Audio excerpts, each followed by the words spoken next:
लग्नानंतर होईलच प्रेम मालिकेच्या आजच्या भागामध्ये प्रेक्षकांना खूपच धमाकेदार असा एपिसोड त्यांनी दाखवलेला आहे. कारण आता आपली नंदिनी आणि त्यासोबतच पार्थने मात्र खूप काही गोष्टी ठरवलेल्या असतात आणि नंदिनी पार्थने एवढ्या सगळ्या काही गोष्टी ठरवल्याच्या नंतर मात्र काव्य आणि जीवाची मात्र अक्कल ठिकाण्यावर येईल का हे पाहणं खूपच जास्त रंजक असणार आहे. चला तर मग वेळ वाया न घालवता आजच्या एपिसोडला सुरुवात करूयात. नंदिनी किचनमध्ये असते आणि नंदिनी किचनमध्ये असताना धावतच तिथे काव्य येत असते. खरं तर संध्याकाळी जेवण वगैरे झाल्याच्या नंतर आटोपल्याच्या नंतर बराच उशीर झालेला असतो आणि बराच उशीर झाल्याच्या नंतर नंदिनी किचनमध्येच असते. काव्याला प्रश्न पडलेला असतो की पार्थ आतापर्यंत घरी कसा आला नाहीये, म्हणून ती धावतच किचनमध्ये असलेल्या नंदिनीकडे आलेली असते. अगं ताई, तू इथे किती वेळ आहेस? तेव्हा नंदिनी म्हणते, का गं, तुला काही हवंय का? आणि तू आणखी झोपली नाहीयेस? अभ्यास करत नाहीयेस का तू? त्यावर ती म्हणत असते, अगं ताई सांग ना प्लीज, किती वेळ झाला तू इथेस? अगं मी पुढची 5 मिनिटं झाले इथेच आहे. पण काय झालं, तू असं का विचारतेस? अगं काही नाही, अजून पार्थ घरी आले नाहीयेत आणि म्हणून ती सतत कंटिन्यू दरवाजाकडे पाहत असते. तेव्हा नंदिनी म्हणत असते, नक्की काय झालंय? पार्थ आले नाहीयेत म्हणून की तुला झोप येत नाही म्हणून? नाही नाही, तसं काही नाही ग, असंच विचारलं. पण तू दरवाजाकडेच पाहतीयेस? तेव्हा काव्या म्हणत असते, हो अगो, आणखी पार्थ आले नाहीयेत ना, खूप उशीर झाला म्हणून मी म्हटलं पार्थ कसे नाही आले पाहून यावं. त्यावर आता नंदिनी म्हणत असते, खरंच सांगू का काव्या, तुझं आणि पार्थचं नातं हळूहळू पुढे जात आहे, यामध्ये खूपच जास्त आनंद आहे. आणि सगळ्यात महत्त्वाची गोष्ट म्हणजेच की एवढ्या दिवसातून आज तू पार्थची काळजी करत आहेस हे पाहून सुद्धा मला खूप जास्त आनंद होतोय. ह्या सगळ्या गोष्टी नंदिनी काव्याला बोलल्यावर मात्र काव्या अगदी शांत बसलेली असते. कारण काव्याने काय माती खाल्लेली असते आणि ते माती खाल्ल्यामुळेच ती आज इथे पार्थची वाट पाहत असते. कारण पार्थशी तिला सगळ्या गोष्टी डिस्कस करायच्या असतात, सगळ्या काही गोष्टी इथे तिला बोलायच्या असतात, म्हणूनच ती आता इथे पार्थची वाट पाहत असते. नंदिनी म्हणत असते, अगं पार्थचं काहीतरी ऑफिसमध्ये काम असेल आणि ते असे मुद्दामूनच कुठे काम सोडून रेंगाळणारे नाही आहेत. तेव्हा काव्या म्हणत असते, हो ना अगं ताई, तेच तर वाटतंय, म्हणून तर जास्त काळजी वाटते ना. तेव्हा नंदिनी म्हणते, काळजी वाटते? अगं मग फोन कर ना. फोन? नाही, नको नको, ते कामात असतील ना, आणि त्यांनी जर माझा फोन नाही उचलला तर? तेव्हा नंदिनी म्हणते, अगं तू बायको आहेस ना, मग असा कुठला नवरा आहे की तो बायकोचा फोन नाही उचलणार?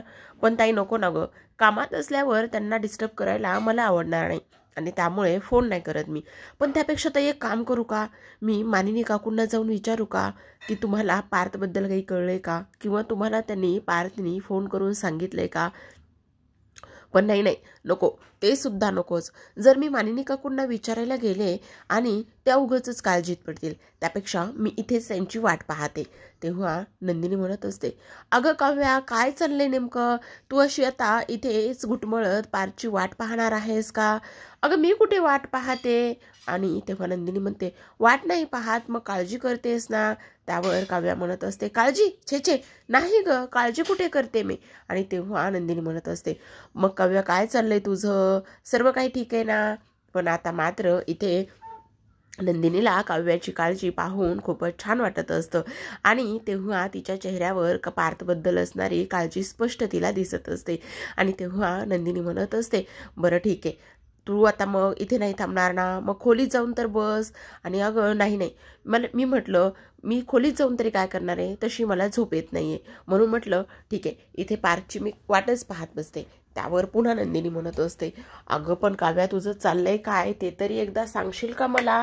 तू अशी का वागत आहेस? आणि त्यावर आता ती म्हणत असते, नाही जाऊ दे, असू दे, मी जातेच खोलीत, असं म्हणून ती खोलीत तर गेलेली असते. पण ती खोलीत गेल्यावर आपल्या नंदिनीच्या मनामध्ये खूप काही विचार सुरू असतात. तिला असं वाटत असतं, ठीक आहे, माझं आणि जीवाचं तरी नातं मार्ग लागत नाही, पण इथे काव्या आणि पार्थचं नातं तरी मार्गी लागत आहे, ही खूप आनंदाची गोष्ट आहे. आणि सगळ्यात महत्त्वाचं म्हणजेच की सुरुवातीला काव्या कशी वागत होती आणि आता कशी वागत आहे, त्यावरून तरी असं समजतंय की ह्यांच्या दोघांमध्ये आता सगळ्या गोष्टी, बऱ्याच गोष्टी ते सुरळीत होत आहेत, असाच इथे आता ती विचार करत असते. तर इकडे दुसऱ्या बाजूला सेम परिस्थिती काव्यासारखीच आपल्या जीवाची सुद्धा झालेली असते. जीवा खोलीमध्ये बसलेला असतो. खोलीमध्ये बसल्यानंतर तोच विचार करत असतो, नाही नाही जीवा, तुला असं शांत बसून चालणार नाही, काही जरी झालं तरी सुद्धा नंदिनीबद्दल बोलावंच लागेल किंवा नंदिनीसोबत ह्या सगळ्या गोष्टी डिस्कस कराव्याच लागतील. नंदिनी असं कसं करू शकते? नाही नाही नाही नाही जीवा, तुला असं हातावर हात घेऊन बसून नाही चालणार. जी मुलगी लग्नाला प्रायोरिटी मानत होती, जी मुलगी लग्न टिकवण्यासाठी एवढी धडपड करत होती, तिनं असं अचानकच माझ्यासमोर घटस्फोटाचे कागद आणून ठेवलेले आहेत. नाही नाही, हे सगळं काय चाललेलं आहे हे मला जाणून घ्यायचंच आहे. मला नंदिनीशी एक वेळा बोलायचंच आहे.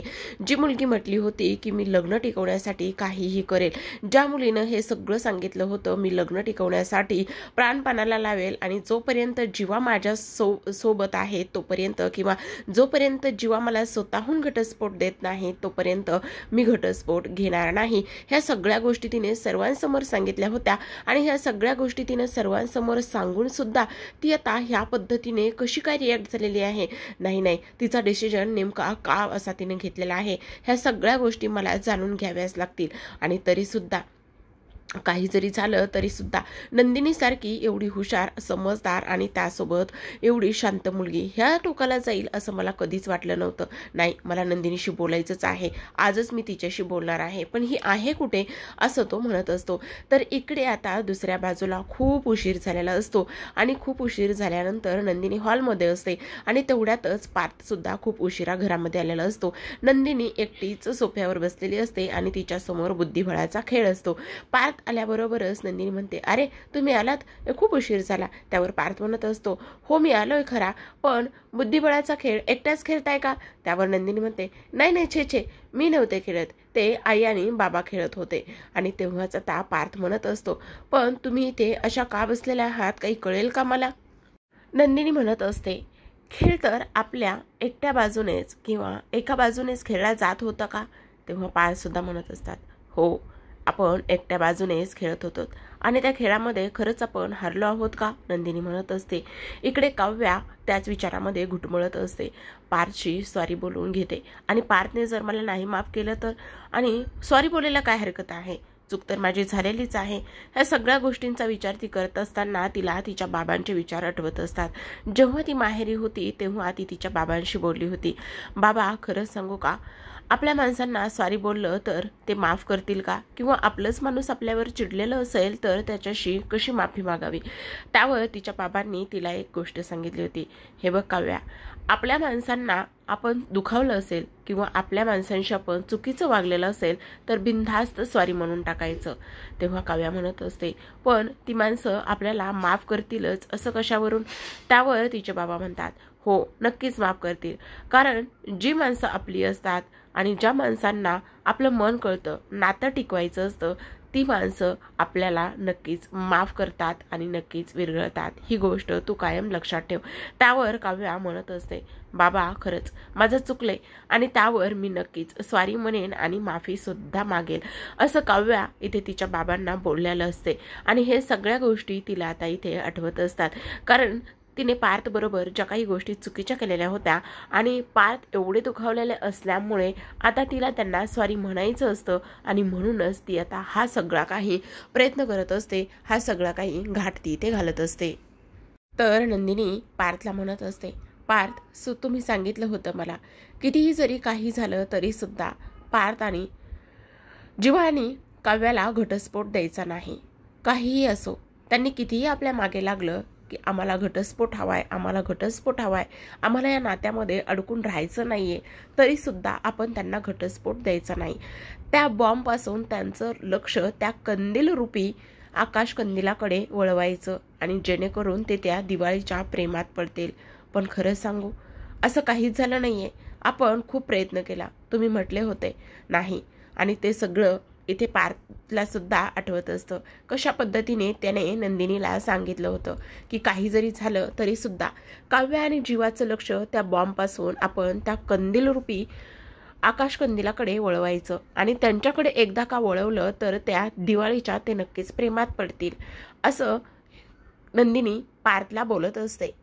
पण त्यांना सुतळी बॉम्बची गरज पडली. पार्थ म्हणत असतो, आपण त्यांना मैत्रीचा कंदील दाखवत होतो, पण आपल्या हाती काय पडलं, आपण त्यांना सुतळी बॉम्ब नाही दाखवला, तर आपण त्यांना आकाशकंदील दाखवून दिवाळीच्या प्रेमात पडलेलं दाखवलं होतं.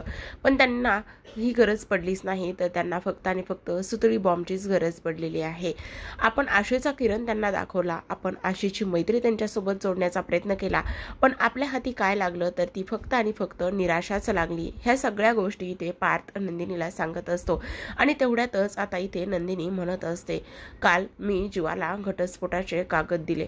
आणि ही गोष्ट जेव्हा इथे पार्थ ऐकतो तेव्हा तो सुद्धा म्हणत असतो, हो, मी सुद्धा काव्याला घटस्फोटाचे कागद दिले. काय, तुम्ही सुद्धा हे सगळं काही केलेलं आहे? आपण तर ठरवलं होतं, पण आपण शेवटी हारलो आहोत का, असा विचार आता इथे नंदिनी करत असते.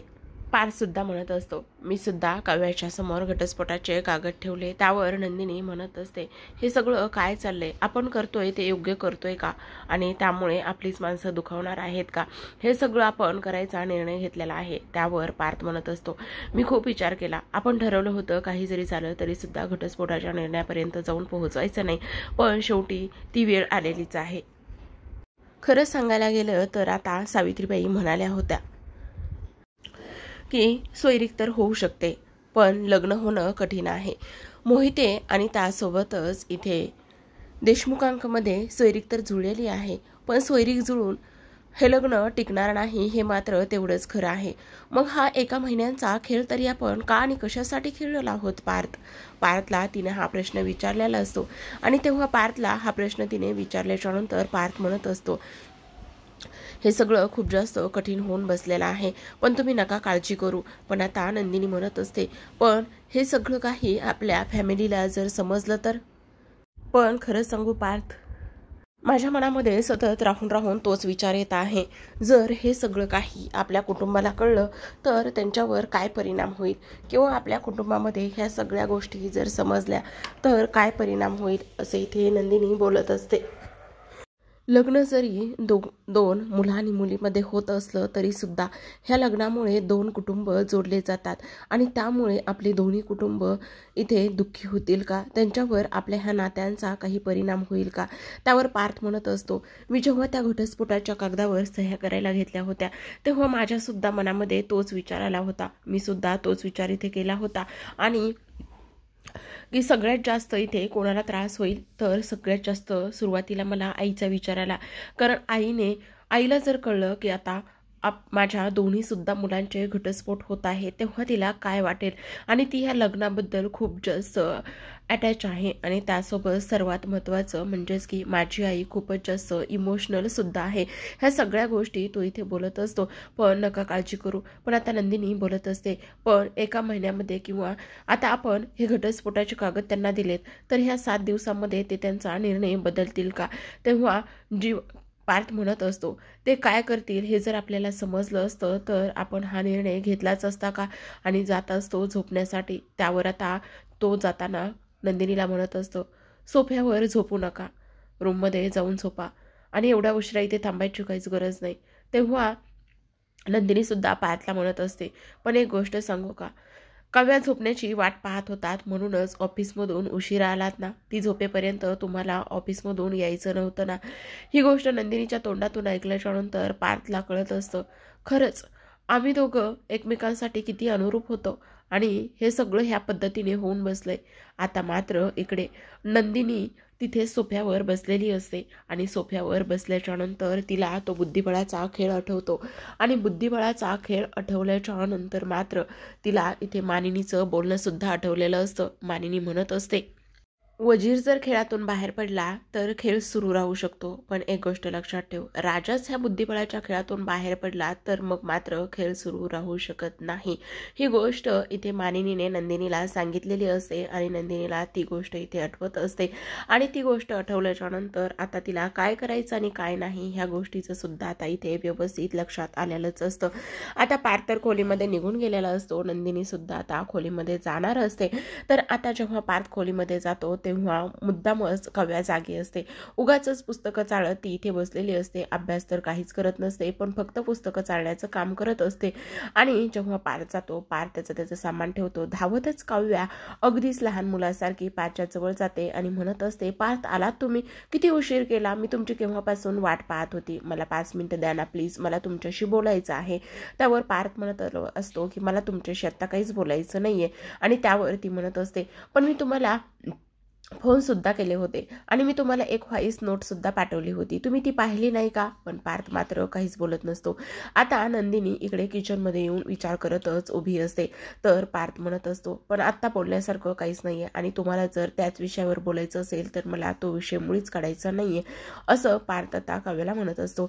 तर आता नंदिनी किचनमध्ये आहे. जीवा मात्र खूप उशिरापर्यंत तिची वाट पाहत रूममध्ये असतो. पण आतापर्यंत नंदिनी कशी आली नाही खोलीमध्ये म्हणून तो तिला शोधत आलेला असतो. हॉलमध्ये पाहतो तर ती हॉलमध्ये सुद्धा नसते. स्टडी रूम मध्ये पाहतो तिथे सुद्धा नसते. आणि तेव्हा किचनमध्ये जातो. किचनमध्ये नंदिनी असते आणि तो नंदिनीशी बोलत असतो. नंदिनी प्लीज मला तुझ्याशी थोडंसं बोलायचं आहे. त्यावर ती तिच्याकडे पाहते आणि तेव्हा तो म्हणतो, मला मिस्केबद्दल तुला सांगायचं आहे. आणि तेव्हाच आता ती बोलत असते, कोणाशी बोलताय तुम्ही? तेव्हा तो म्हणत असतो, अगं तू विचारत होतीस ना मिस्के कोण आहे, म्हणून मला तिच्याबद्दल तुला सांगायचं आहे. त्यावर नंदिनी म्हणत असते, काय तुम्हाला आत्ता माझ्याशी बोलण्याची इच्छा झाली आहे? पण मी तुमच्यासाठी तर अदृश्य आहे. आणि सर्वात महत्त्वाची गोष्टच म्हणजेच की मला आता मिस्केबद्दल काहीच जाणून घ्यायचं नाहीये किंवा काही ऐकायचं सुद्धा नाहीये. आणि मी एवढे दिवस तुम्हाला ह्या सगळ्या गोष्टी विचारत होते, सांगत होते, त्यावेळेस तर तुम्ही सगळं काही टाळत होतात. म्हणूनच मी तुम्हाला विचारलं की तुम्ही कोणाशी बोलत आहात आणि तुम्हाला कोणी हवंय का? पण मला आत्ता तुम्हाला काहीच बोलायचं नाहीये, सॉरी, आणि मला खूप झोप येते, असं ती त्याला सांगत असते. इथे मात्र जीवा म्हणत असतो, अगं प्लीज तू ऐकून तरी घे ना, मला सगळं काही तुला सांगायचंय आणि सगळ्या गोष्टी तुझ्याशी शेअर करायच्यात. पण नंदिनी म्हणत असते, नाही, मला तुमचं काहीच ऐकायचं नाहीये, मला तुमच्याशी बोलायचं सुद्धा नाहीये, आता वेळ निघून गेलेली आहे, असं म्हणूनच ती तिथून निघून जात असते. ती निघून गेल्यानंतर आता मात्र जीवाच्या मनामध्ये प्रश्न पडतो, हे काय चाललेलं आहे, ही अशी एवढी कठोर कशी काय वागू शकते, असं म्हणून असतो तिच्या पुन्हा पाठीपाठी जात असतो. नंदिनी प्लीज तू माझं ऐकून घे ना, मला बोलायचंय तुझ्याशी, दे ना मला तुझा थोडासा वेळ. पण नंदिनी मात्र म्हणत असते, नाही प्लीज, मला आता तुमच्याशी काहीच बोलायचं नाहीये, असं म्हणूनच ती जायला निघत असते. पण आता जीवा म्हणत असतो, नंदिनी प्लीज असं नकोस वागू ना, प्लीज माझ्याशी बोल एकदा, माझं ऐकून तरी घे ना. पण आता नंदिनी म्हणत असते, मला ज्या गावी जायचंच नाहीये त्या गावचं मला तिकीटच काढायचं नाहीये, असं नंदिनी बोलत असते. नंदिनीने ह्या गोष्टी बोलल्याच्या नंतर मात्र जीवाला तर शॉक लागल्यासारखाच झालेला असतो. एवढी समंजस नंदी ह्या टोकाला जाऊन पोहोचलेली आहे, काय चाललेलं आहे हे सगळं काही, आणि त्यासोबतच मी खरंच एवढा चुकीचा वागलोय का, मी खरंच तिचा विश्वास गमवलाय का, मी खरंच तिच्या लायकच नाहीये, मी खूप दुखावले का नंदीला, ह्या सगळ्या गोष्टींचा जीवा इथे विचार करतो. नाही नाही, हे सगळं माझ्यामुळेच झालेलं आहे, मीच ह्या सगळ्या गोष्टीला कारणीभूत आहे. एवढी समजदार नंदिनी, लग्नाला प्रायोरिटी देणारी नंदिनी, लग्न हे सगळं काही मानणारी नंदिनी आज माझ्याशी बोलायला सुद्धा तयार नाहीये. ह्या सगळ्या गोष्टीमध्ये माझी चूक आहे, मी तिला खूप जास्त हर्ट केलेला आहे, मी तिला खूप जास्त दुखावलेला आहे, हे सगळं काही जीवा इथे बोलत असतो. आणि जीवाने हे सगळं काही इथे बोलल्यावर आता मात्र तो म्हणत असतो, नाही, काहीतरी केलंच पाहिजे, मला कुठला तरी मोठा निर्णय आणि ठाम निर्णय घेतलाच पाहिजे, असं इथे जीवा स्वतःच्या मनाशीच ठरवतो. इकडे मात्र आता काव्या पार्थशी बोलतच असते. पण पार्थ म्हणत असतो, प्लीज मला तुमच्याशी काहीच बोलायचं नाहीये.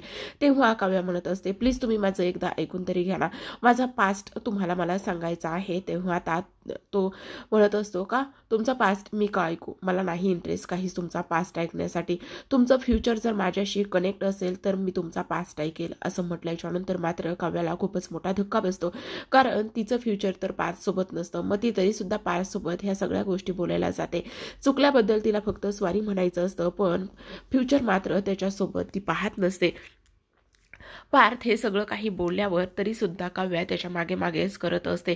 पण तरी सुद्धा पार्थ म्हणत असतो, आतापर्यंत मी तुम्हाला बोलतच होतो, तुम्हाला बोलण्याच्या खूप काही संधी मी दिलेल्या होत्या, पण आता जर त्या विषयाचा नाव जरी काढलं किंवा तो जर विषय काढला तर माझे हातपाय थरथरायला होतात, माझ्या पोटामध्ये गोळा येतो, त्यामुळे मला तो विषय काढायचा नाहीये.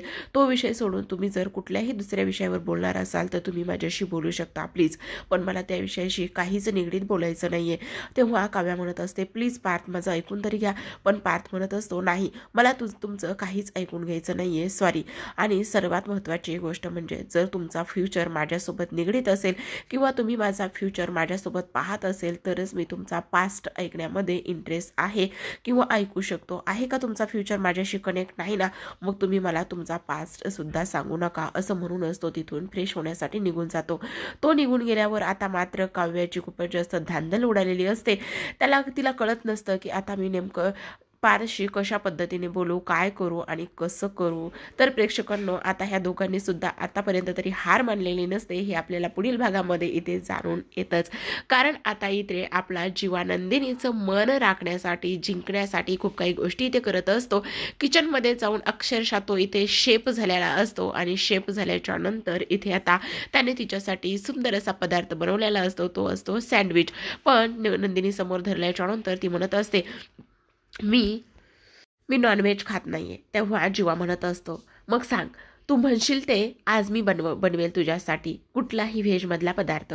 त्यावर लगेचच नंदिनी म्हणत असते चालेल ना, मला कुठलाही पदार्थ व्हेजमधला चालेल, पण तो पदार्थ तुम्ही बनवलेला नसावा. जो पदार्थ तुम्ही बनवलेला नसेल तो माझ्यासाठी असेल किंवा तो मी खाणार आहे. आहे का असा कुठला पदार्थ की जो इथे तुम्ही बनवलेला नसेल. आणि नंदिनीच्या तोंडून हे शब्द ऐकल्याच्या नंतर मात्र जीवाला खूप मोठा धक्का बसलेला असतो. कारण नंदिनीने अक्षरशः त्याच्याकडून काहीच अपेक्षा धरलेली नसते किंवा त्याच्याकडून तिला काहीच हवं नसतं. आणि अक्षरशः नंदिनी एवढं सगळं मी तिच्यासाठी करतोय, पण नंदिनीने अक्षरशः स्पष्टपणे नकार दिलेला असतो. आणि त्यासोबतच तारीफ तर सोडा, पण तिला माझ्या याबद्दल मी शेफ झालोय, तिच्यासाठी काहीतरी बनवलंय त्याबद्दल तिला काहीच वाटत नाहीये. ह्या गोष्टीमुळं आता जीवा मात्र थोडासा हट होईल. आणि त्यासोबतच पण नंदिनीचं मन मात्र जिंकायचं आहे, त्यामुळे तो नवीन युक्ती काय शोधून काढेल हे पाहणं खूपच जास्त रंजक आणि इंटरेस्टिंग असतं प्रेक्षकांनो. इकडे जीवा नंदिनीसाठी काही ना काही करत असतो, तर तिकडे काव्या सुद्धा सेम त्याच पद्धतीने पार्थसाठी काही ना काही करत असते. तर पार्थच्या ऑफिसचा जो काही कॉस्ट्यूम आहे तो इथे तिने काढलेला असतो. जोपर्यंत पार्थ इथे अंघोळ करून येतो तोपर्यंत तिने त्याच्या सगळ्या लागणाऱ्या वस्तू काढलेल्या असतात. त्यामध्येच त्याचं वॉलेट, मोबाईल, चष्मा, रुमाल, घड्याळ, त्यासोबत बेल्ट आणि त्याचा तो काही जो कॉस्ट्यूम आहे तो तिने इथे काढून ठेवलेला असतो. आणि तेव्हाच पार्थ बाहेर येतो. पार्थ बाहेर आल्याच्या नंतर हे सगळं काही पाहतो. हे सगळं काही पाहिल्याच्या नंतर आता तो म्हणत असतो हे सगळं काय. त्यावर काव्या म्हणत असते हे सगळं मी तुमच्यासाठी केलेलं आहे, हे सगळं मी तुमच्यासाठी काढून ठेवलेलं आहे. त्यावर पार्थ तिला म्हणत असतो माणसांनी आपल्या सवयी बदलू नये, खरं तर माणसांनीच स्वतः मुळात बदलू नये असं पार्थ बोलतो. आणि त्यासोबतच सर्वात महत्त्वाचं म्हणजेच की तुम्हाला ह्या सगळ्या गोष्टी माझ्यासाठी करण्याची काहीही गरज नाही असं पार्थ इथे काव्याला बोलल्यावर काव्याला मात्र आता खूप मोठा धक्का इथे बसलेला असतो. तिला ही गोष्ट अजिबातच पटत नसते किंवा ही गोष्ट तिला अजिबातच मान्य नसते की खरंच पार्थ एवढे माझ्यामुळे दुखावलेले आहेत. आणि त्यासोबत सर्वात महत्त्वाचं म्हणजेच की आता ह्या दुखावलेल्या पार्थला मी कशा पद्धतीने म्हणू. आणि त्यासोबत सर्वात महत्त्वाचं म्हणजेच की काव्या सुद्धा हार मानणार नसते, पण आता नवीन युक्ती जीवासारखीच ती सुद्धा पार्थला मनवण्यासाठी काय शोधून काढेल हे पाहणं खूपच जास्त रंजक आणि इंटरेस्टिंग वाटत असतं. तर प्रेक्षकांनो कसे वाटले रिव्ह्यू नक्की कमेंटद्वारे सांगा. आणि चॅनलवर नवीन असाल तर चॅनलला सबस्क्राईब